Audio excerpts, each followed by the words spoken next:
Hey guys, YouTube pals, happy 3 years of Five Nights at Freddy's, and let's get straight into some images. A lot of these images are made from Scott Coffin, just for fun, but there are a few that might contain a few secrets, so let's get into this. So we are back, because now I use iMovie, because all I realized is that the reason why it is private, well, you could just switch it to public, so yay! This is Withered Freddy without his mask. It's Withered Freddy because normal Freddy, from what I could see, doesn't have that. But I'm not sure. You don't actually, pretty sure that in FNAF 1, you never actually see Freddy's legs. Now, something that I learned from these images is that Scott Coffin actually animates the full inside of the endoskeleton, and then sculpts the actual animatronic suit on. So all those little holes that are made, you're actually seeing a full-on model underneath that, which you will see in Springtrap later. Sorry for that little spoiler, but yeah, nothing that much. You can just see him waving, and it's a little simpler version, a bit of color, just the actual simpler endoskeleton and the top of the head. I'm talking about for Springtrap, you can see that all the armor plating, or I should say the suit, is off. So Scott actually models everything, and then models the suit with the holes, showing the actual model underneath. And I find that pretty interesting, but also pretty time consuming. I know some people that I know that are purists that will probably do that if they design games. A couple of people. Even though personally, I'm not sure if I would do that. Like, I might. I'm really not sure. I never really thought that Scott actually does that. But see, Springtrap is waving, and also you can see another hand, which, like, is that like a zoom up or something? I really don't know. So yeah, it's just some designs for the Freddles, and when I saw this, I realized, I personally do consider the Springtrap plush to be plush trap. So when I get the Nightmare Freddy plush, imagine if I got 3 and I actually had them as Freddles. Also, the way the colors are like inverted up here almost like makes them look like mini Fredbears. I'm not sure if that's just me. Also, see, they're all different. They all have withered parts on different parts, and this one actually has a bow tie. So just a small image, and okay, this is one of my favorite ones. It's the image of Funtime Freddy from Sister Location, but modified a bit. You can see Funtime Freddy is jumping up in the air. Hip hip hooray! Yay! He's jumping up because the security guard finally got scooped. Yay! And I would actually get the Funtime Freddy plush, but like the video if you actually want to see more plushes. I will do a plushie episode, but like the video if you just want me to literally make like a 1-second video of Funtime Freddy jumping. But you can see it's basically the Sister Location image. You also see there's like wires with like little eyeballs. Like, I'm really not sure what that's about. Might be a secret, and let's move on. So I just want to clarify that when I say secret, I know Scott, canceled. Now, the reason why I say that with a grain of salt is the fact that Scott loves the Five Nights at Freddy. Well, I'm not really sure about that. But he likes it, and he obviously puts a lot of effort into it. And the fact that he would not let anyone that was working with him release anything about quote-unquote FNAF 6 still gives me hope that the plot lines from FNAF 6 will be revealed. And remember, when he said it was canceled, so there wouldn't be stress put on him about people wanting to see it.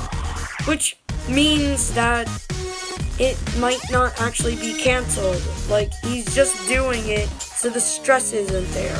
But he might still go back to it. And I know I sound like a really, oh my gosh, like really, energetic about this, and like, I'm saying all these things like, oh, it's fine, he's like, back to it. I know he probably canceled it, but Baby's ripping her own head off, which reminds me of that poster of Freddy Fazbear ripping his own head off. You can also see, hair down there. Is that Baby as like a human, like the girl, or maybe DC Comics Harley Quinn reference? I'm not sure. Okay, yeah, that was a joke. It's obviously Baby when she was a little girl. So yeah. Okay, this is the shortest one, is Exotic Butters. Yeah, just take a look at it. There's nothing in the show. Okay, this is Little Joe. Yeah, that's the name they give him.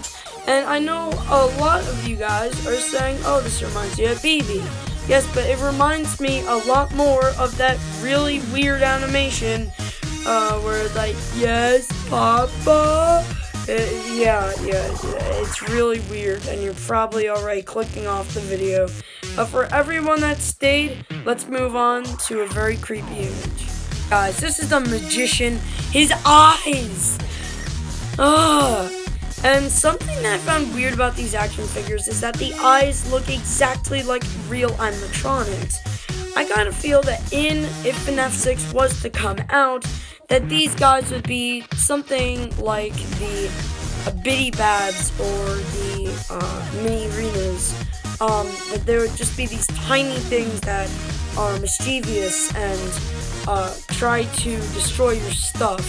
And yeah, definitely creepy, and I don't want to look at this image anymore. Okay guys, this is the most interesting, because this one, as you know, in FNAF 1, the door in the backstage is leaned like this.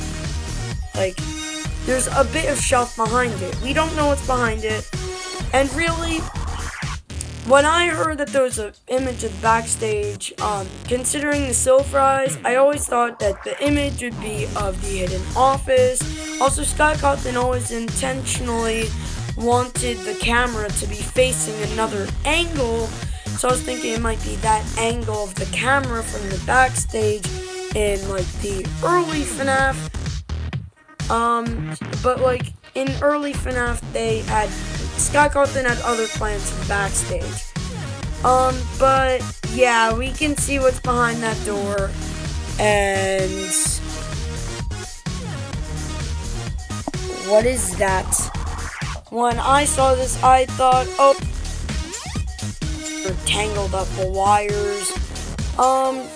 Now also Scott Cawthon, well, I'm pretty sure that if it has anything to do with what I think it does, then added that in. That was not intentionally put in the first game. He must have added that in right before making these screenshots. And you could see, well, that could be like a Chica mask or something. Number one, that great thing looks nothing like Chica. Number two, Chica's red. That's like a weird pinkish color. But this is the mask. It's that weird green one. This one. Which is why I believe that it could actually be a endoskeleton for possibly Spring Chica or like some sort of Funtime Chica. If you watch, just go to playlist, Animatronic thought that there is something called Spring Chica, Spring Chica's Party World, and she made a whole theory about that, which I'm actually starting to believe that, since we have this Chica mask, that, oh my god, it was so mind-boggling when I first saw Daco looking over that. But yeah, I'll see you guys later. Bye. Hey guys, I finished recording the video, so I just wanted to add that I know I was very optimistic in this video about FNAF 6. And what I meant is that FNAF 6 might not happen. Scott just might use those plot lines to do something else. Personally, I think to get the stress off him, Scott Cawthon canceled it, so nobody knows that he's doing it, but he will be doing it on his own time, in his own pace. Because you think about it, everyone wants the games. So maybe it's a good thing to keep the release date secret, to say that you canceled it and then out of nowhere release it. Personally, that's what I would do if I was him. And I know that sounds very unloyal to the fan community, but with all that stress on you, I have to admit that is a very logical thing to do, and that's really the point I want to make in this video.